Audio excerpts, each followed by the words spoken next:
In front of me I have the brand new iPhone 7. Whether you are Team Android or Team iPhone, anyone can appreciate a well-built phone. And that's what we're here to find out. Can this matte black iPhone 7 survive my durability tests? I've tested over 38 phones so far, including the previous iPhones. So let's see how this newcomer does.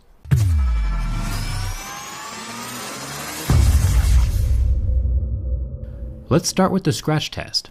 I have a set of mineral picks that tell me where the hardness of the glass falls on Mohs scale of hardness. Sapphire glass would be around an 8 or a 9 on Mohs scale, or plastic screens like the Galaxy S7 Active would scratch at a level 3.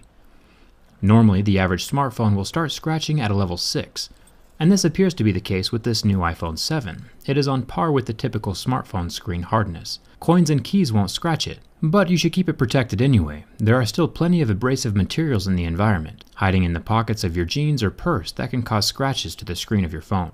Let's jump down to the home button, or better said, the home touchpad now, since it doesn't click anymore. There have been rumors that the home button and the camera lens are made of sapphire, which would make them extremely scratch resistant, nearing the point of diamonds, which would be nice. Some smartphones, like the Galaxy phones, use a plastic home button that can scratch easily. But so far, this touchpad can resist the scratching from my Razer Blade. But is it sapphire, or is it just normal glass? The easiest way to find out is using the hardness picks. Like I mentioned before, glass will scratch at a 5 or 6, but sapphire should be around an 8 or a 9. And since this button has a deep scratch with a level 6 pick, we know for sure that it's regular glass and not sapphire. The earpiece is made of metal and very solidly stuck in place.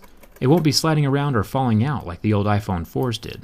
Now with the back aluminum, I will be scratching a jet black version very soon, but so far this matte black version holds up extremely well to my keys. You can hardly tell that it's been scratched. Razer blades, on the other hand, will scratch the phone just fine.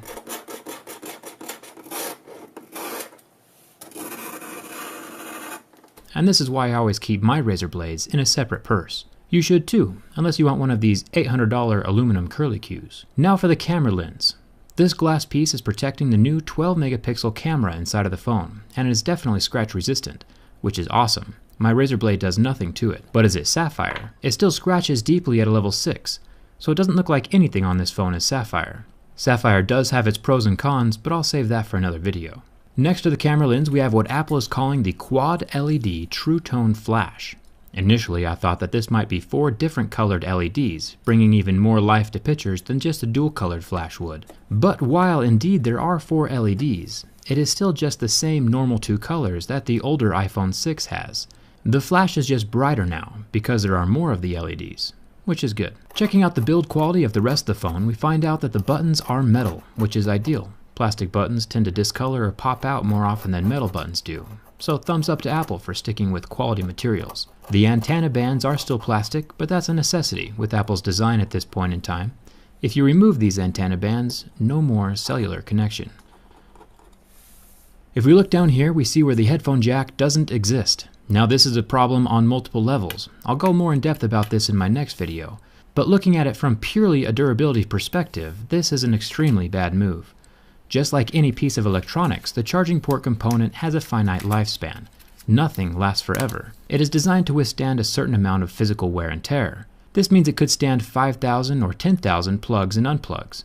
Nobody knows the exact number but Apple, but essentially, now that Apple is combining the headphone jack and the charging port into one, we have 2 accessories using the same single port, doubling the rate of wear and tear. So once this singular lightning port dies or reaches the end of its lifespan, your phone is toast. There's no backup wireless charging either. So if you are a person who's ever had their charging port stop working on a previous phone, you can sit back and watch your iPhone 7 port die in half the time. Unless you fork over the dough for some wireless headphones, which is what Apple wants you to do anyway. I plan on making a video more in depth about the headphone jack in a few days. It'll be revealing, so subscribe and turn on your notifications for that. What do you think? Is it good that Apple killed the headphone jack? Let me know down in the comments. On to the burn test. The IPS LCD of the iPhone 7 lasted almost 10 seconds under direct contact with flame before the pixels got hot and turned off, going completely black. It is interesting to see what screens recover and which ones don't. Samsung AMOLED screens currently turn white and do not recover from flame. The iPhone, however, completely recovered and functions as normal. It is cool to the touch within seconds. Now the bend test. The iPhone 6 had a nifty little trick that would permanently match the phone to the curve of your body if you ever sat on it. The iPhone 7 does not appear to be as flexible. It is interesting to watch the waterproofing adhesive between the frame of the phone and the screen. You can watch it tear as I heavily flex the phone. So while this phone will not suffer from bingate or catastrophic failure, I would still not sit on it, just to keep that water resistance intact. Once that adhesive is torn, it will not be as resistant as it once was. Overall, Apple has made another solid phone. I appreciate the build quality.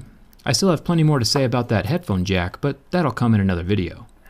All of my behind the scenes stuff can be found on Instagram and Twitter, and there's a very good chance I'll start an iPhone 7 giveaway on my Twitter in the next week or so. So follow me there if you're interested in that kind of thing. And if you aren't subscribed yet but love technology, hit that subscribe button. I review tech from the inside. Thanks for watching. Hope to see you around.